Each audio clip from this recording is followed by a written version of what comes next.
zanin kan game hi amu no me ma Gospel United le guitarist Ania tuna guitarist keeper lo safe na le ma Jiwin corner pelle doni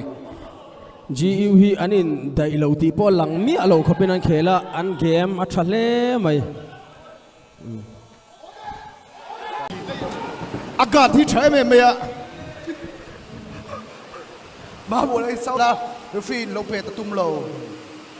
คุณฮันรีฟีดจะเตะรัวสุนัยเชลล์นี่ครับ avan safe thai Marcia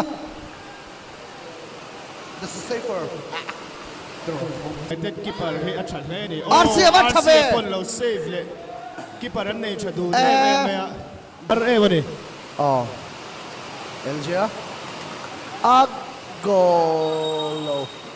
ไอ้ที่กันน้อง penalty อันบุตรลัดไหม penalty อันบุตาอ๋อบอลที่อันนุ่งอันนี้เจ้าเราเซฟฟนอามาเป็นโกลเลยอาเป็ดโกลเลยเทนี่ตัวไหนยัน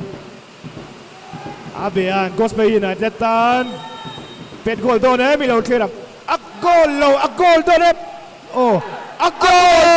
ทีวีเซียนเอ็งทีวีเซียนบารุนเต่าชั่วทีวีเซียนมาอาสูดทับก็เซฟทับก็ทเวลเวกันเฟรดดี้อาเปีย